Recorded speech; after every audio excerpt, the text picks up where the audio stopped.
Hi everyone, welcome back to Be Rich. So I hope you're having a wonderful Saturday. A lot of you keep asking me and Kesav and Albin on where do we get our information from, especially when it comes to the American market. What are our news sources? What are the websites or news channels we look at? So today I thought, without wasting much time, I'll just dive right into the list of sites and media platforms we use when we're looking at American companies and American stocks. Then I'll briefly walk into why we use each one and what are the pros and cons of it, and what we feel that you should do if you're getting into the world of American stocks and you're acquiring information about American companies. The first one is, of course, Bloomberg. Bloomberg is a gold standard, as they say. It's one of the first ones out there which started with this kind of market news. They have a comprehensive coverage. They have a Bloomberg screen, which is very expensive. So a lot of high-end brokers, large volume brokers, investors would pay the subscription to have a Bloomberg screen installed in their office, where real-time information and news comes to them directly on the Bloomberg screen. It's very famous. They started this way before the days of massive internet and mobile phones. So, of course, now in this day and age, it is more of a novelty than it being a requirement that you must have this to be an investor. Second is Reuters. Reuters is a reputed worldwide news platform, and they have many reporters, affiliation reporters throughout the world who supply them with news and breaking news. And their business section is very good, and it's very unbiased, and it's reliable. Reuters, and they also have a very long history, which is what we use. Third is CNBC. CNBC is an American-based news channel, news organization. It is known to be left-leaning, or, as they say, liberal, and as Americans say, platform. NBC, at least. CNBC is a little unbiased. I would not say they're absolutely unbiased. They provide real-time market information, and they're a very popular choice for investors who are seeking information about American companies and American stock markets. They have very nice programs which are running on it with a lot of talking heads. I would not invest too much time on those programs because I'm not a strong believer in talking heads kind of news where you have a bunch of people who are supposed to be subject experts just giving information. You can't. Yes, it's intellectually interesting. It's very engaging to think about it as a conversation piece. But as cues to investing and what to do in long-term value investing, I don't think it holds much water or is of much use to us. If you're doing more like future options trading and you're doing other things, I'm sure that would be more useful, listening to them at least. Number 4 would be the Wall Street Journal. Wall Street Journal is another reputed old news organization. We do read the newspaper online, and we do have a subscription online, and they have a wealth of information. And they not only have company-specific information, sector-specific information, but they have macroeconomic details and global details, and they cover global markets. And it's a nice mix, and they have very good reporters and have very nice editorial pieces, which we all read. Number 5 would be MarketWatch. MarketWatch is a subsidiary of the Dow Jones Company. It's another website which we use. It's an app also. If you want to take subscription, you can. It has real-time market updates and real-time market news, especially related to the Dow Jones. So if you are interested in the Dow Jones and you're thinking about investing in the Dow Jones, it's a worthwhile platform for you to get into. 6 is something called Investopedia. Investopedia is like an Wikipedia of investment. This is great for people like Kesav, people like even me, who want to understand nuances of investing or the basics of investing, who you're trying to find how to do certain terminology means, what does a certain transaction mean, or what does a certain financial instrument mean, or an investment strategy mean.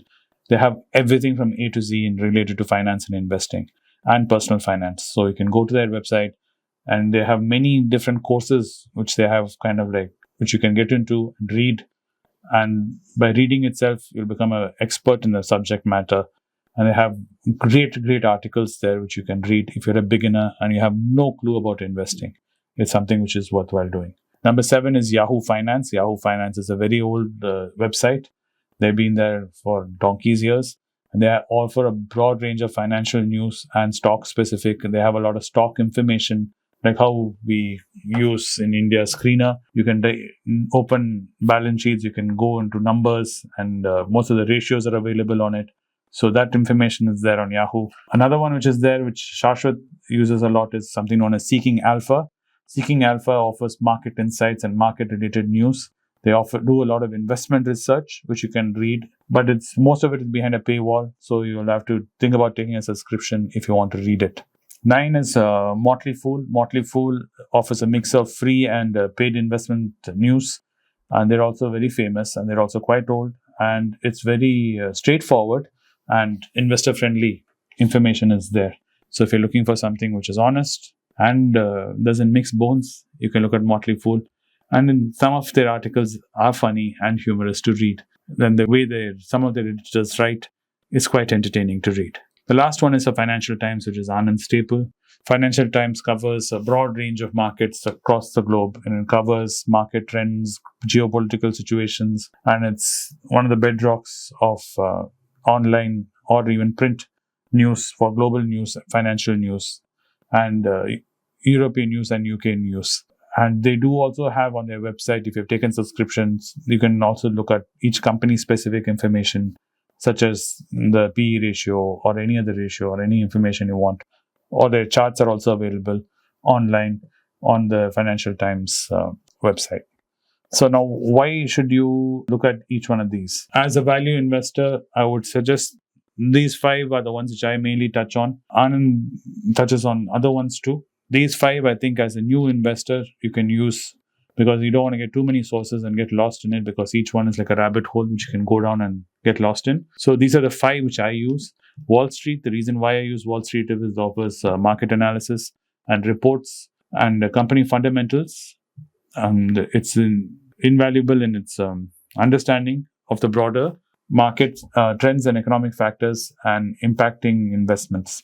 2, which I use, is Bloomberg. And why do I use Bloomberg? It provides financial data, reliable financial data, because you want your financial data to be accurate. Because if you don't have the time to open each balance sheet and check due diligence on each one, it's better to have a reliable source. And Bloomberg source is reliable because most people use Bloomberg. So you can blindly take Bloomberg's financial data and analytics as good as you doing it yourself and opening their balance sheet and looking at it. And it analyzes the company's fundamentals, and it's all there. And their report rate is also very good. Then I also use Seeking Alpha. Seeking Alpha is something new which I've been doing because of Shashwat. It has in-depth investing research and diverse viewpoints. So it has from both sides of the aisle, and it talks about from people who feel very bearish and people who feel very bullish about the market. So it's a great way to read and kind of get an idea of what people around the world are thinking, different perspectives, and may even open your mind into different forms of investing and different strategies of investing. Financial Times is what Anand has put me on to.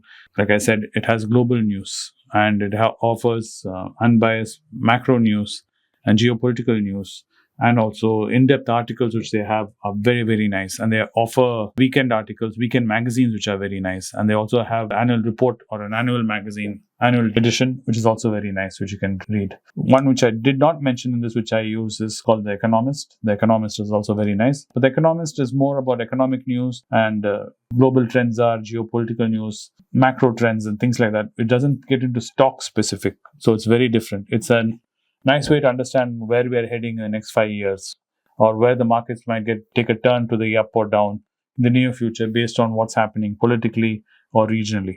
And the last one which I use is Motley Fool, something which I've used for a long time from way back when I started.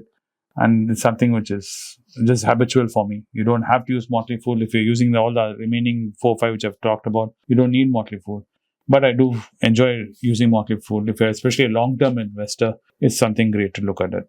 I hope you found this information useful and insightful, and that you start looking at these kind of online news information, news portals to gather information before you venture out into the American stock market.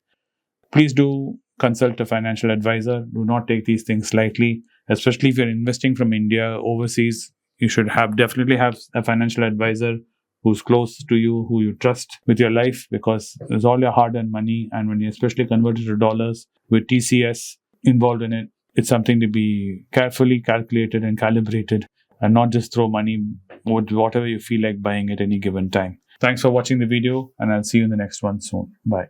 It's a great privilege and honor that so many of you in thousands have subscribed to my channel and have supported me. I have written 2 books in English, The Alchemy of Money and Ordinary Stocks, Extraordinary Profits. These books are published by us and are ready. If you want to procure a copy, send us a message to the WhatsApp number given below and my team would respond to you. If you want an Amazon Kindle copy, you can click the link below. Finally, those who wish to consult with me can send a mail to berichenglish@gmail.com. Once again, I thank you for your support. If you like this video, press the subscribe button of my channel, hit the like button and turn on the bell notification.